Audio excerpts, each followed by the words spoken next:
Kim Pao, halos hindi makalakad sa dami ng taong sumalubong sa kanila sa airport ng Vancouver.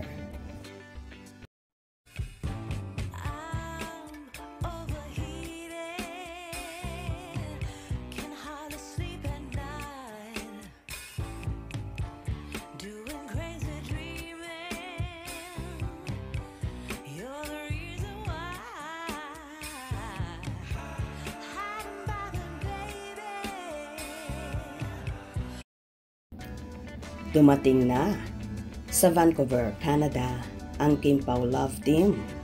Nakakaloka nga dahil dinumog sina Kim, Chiu at Paolo Avellino sa Vancouver Airport ha.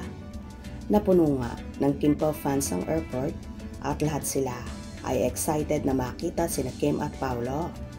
In fairness, tuwang-tuwa naman sina Kim at Paolo sa nakipagtsikahan sa kanilang mga fanny.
Nakatanggap din ng gifts, flowers, sina Kim at Paolo ha.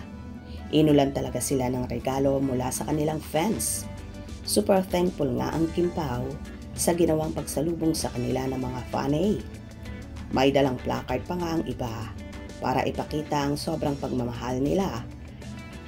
Kim at Paolo, say nga ng ilang mga fanny, para nga silang nagkaroon ng libreng meet and greet sa magjowa.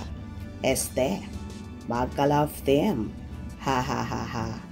Anyway, nagpunta ng Vancouver sina Kim at Paolo dahil party sila ng ASAP Vancouver na magaganap ang show ngayong October 18, 2025. Ibang klase talaga ang ipinapakitang suporta ng mga tagahanga ng Kim Pao na talaga namang halos hindi makalakad sina Kim at Paolo sa dami ng taong sumasalubong sa kanila. At kahit pagod, puyat ang Kim Pao ay masayang-masaya pa rin sila na nakita nila ang ating mga kababayan doon, lalong higit ang kanilang supporters na patuloy na sinusuportahan sila sa bawat mga ginagawa nila ni Paolo. Kaya sa ating mga kababayan dyan, bumili na kayo ng ticket para kayo mismo ang personal na makakita ng mga paayuda ng Kim Pao at mga pasabog na pakilig na for sure hinding-hindi kayo magsisisi at lalo kayong mai-in love. Hope you enjoyed. Please subscribe for more info.